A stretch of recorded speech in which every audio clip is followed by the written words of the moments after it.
Oke, selamat datang di podcast bersama Mbah Nasir. Bagaimana kabarnya Mbah untuk siang hari ini? Alhamdulillah. Alhamdulillah. Gini ya Mbah ya, untuk pembahasan di podcast kali ini kita akan melakukan praktek Mbah.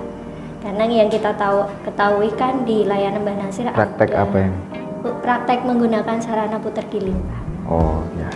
Nah, kita ketahui di layanan Mbah Nasir kan ada puter giling seperti itu. Nah, sebenarnya untuk cara menggunakan puter giling sendiri itu bagaimana? Nah, nanti kita praktekkan di sini seperti itu, Mbah Nasir. Oke ya. Ya mungkin sekalian ini ya menjawab pertanyaan dari teman-teman yang mungkin bingung atau tidak tahu bagaimana caranya ya. Nah, untuk wujud dari mustika puter gilingnya itu seperti ini kurang lebih ya.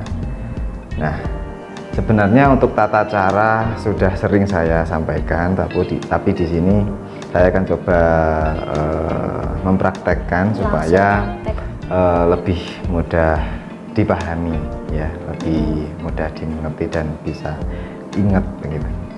Nah, jadi ketika ada klien yang mana memaharkan ya, nanti yang ada di dalam paket yaitu salah satunya adalah mustikanya ya kan, mustika kurang lebih seperti ini. Nanti saya akan masukkan ke dalam kantong begitu. Terus kemudian ada buku panduan untuk tata cara penggunaan, perawatan, pengamalan dan semuanya itu sudah lengkap ada di buku panduannya. Nah, sebenarnya di situ nanti ada tata cara untuk menggunakan, gitu. Nah, jadi tidak perlu khawatir bagi yang ingin menggunakan sarana ini, karena saya rasa sudah sangat mudah karena ada panduan, begitu. Nah, jadi saya langsung praktek aja ya. Ini untuk cara simpelnya, poin-poinnya saja gitu, seperti itu, Mbak Nasir. Jadi ketika menggunakan sarana puter giling ini, ya. Ini mulai dari ketika mau mengamalkan, ya kan. Jadi situasi seseorang ketika ingin mengamalkan itu kadang berbeda-beda, ya. Jadi ada yang khusyuknya, fokusnya itu berbeda-beda.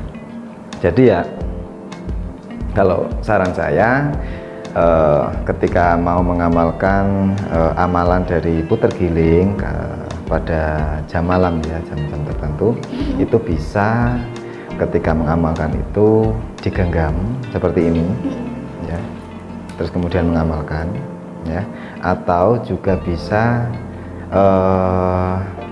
tetap biarkan saja berada di dalam kantong. Tapi tidak harus digenggam ya. Tidak harus digenggam juga. Kalau dia ketika mengamalkan itu lebih fokus dengan cara seperti ini misalnya, menengadahkan tangan atau seperti ini dan batu mustikanya itu ditaruh di depannya seperti itu. Ya, banyak sekali.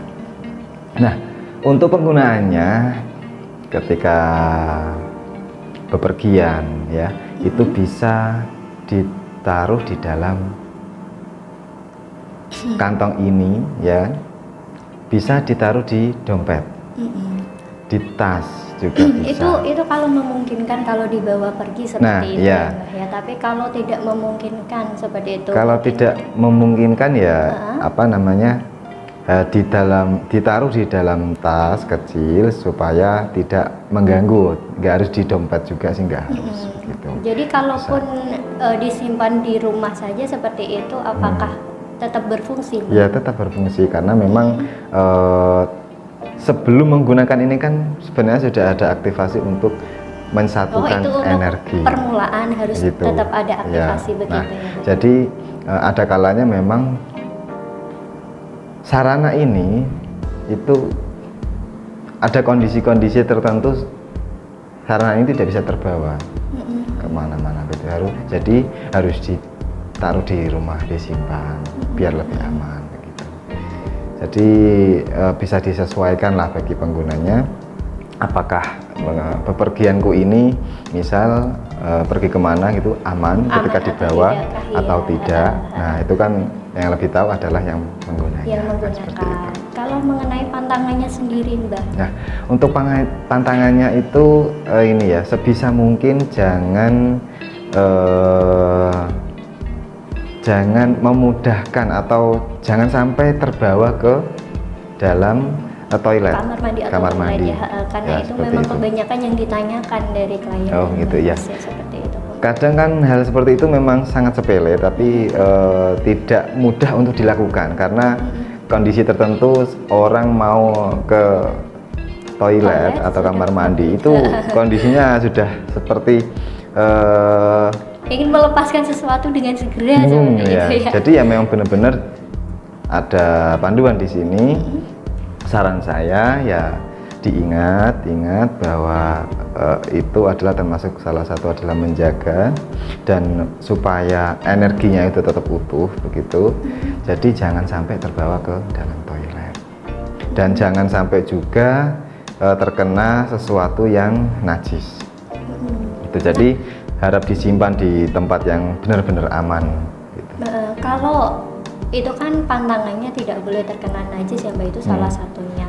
Tapi kalau ada keadaan ini tidak sengaja terkena najis seperti itu, ya cepat-cepat dibersihkan. Apa ada proses tertentu yang mungkin saja kan ada anggapan atau ada pertanyaan kalau tidak sengaja terkena najis, apakah itu mengurangi energinya dan mau dimaksimalkan lagi, apakah itu ada tata cara khusus atau tidak seperti itu? Itu biasanya juga ada pertanyaan seperti itu yang masuk di layanan. Saya rasa sesuatu yang tidak disengaja ya, tidak disengaja kalau ini adalah masalah perawatan menjaga. Jadi saran saya kalau memungkinkan ya secepatnya untuk dibersihkan. Misal tadi adalah kasusnya terkena najis secara tidak sengaja, harus kemudian dibersihkan, entah itu sarananya, entah itu bungkusnya ya, kondisi yang atau tempat untuk menyimpan itu harus benar-benar bersih. Terus kemudian kalau ingin benar-benar kembali utuh seperti semula termasuk energinya, usahakan untuk mengoleskan minyak perawatan. Oh, ada minyak khususnya Mbak? Ada minyak khususnya kalau memang pantangan dilanggar seperti itu. Gitu. Jadi saya harap ya tidak perlu bingung kalau misal ada kejadian seperti itu. Gitu. Ya solusinya tadi bisa dengan merawat sarana tersebut dan harus segera disimpan di tempat yang lebih aman. Seperti itu. Ya itu tadi untuk tata cara menggunakan sarana mustika puter giling dari layanan Mbah Nasir. Kalaupun nantinya ada teman-teman yang ingin lebih tahu tentang apa itu sarana mustika puter giling, bisa menghubungi kontak layanannya Mbah Nasir, begitu ya Mbah ya. Atau bisa buka di websitenya Mbah Nasir di www.pakatpenghasilan.com seperti itu. Terima kasih Mbah Nasir, semoga podcast hari ini bisa memberikan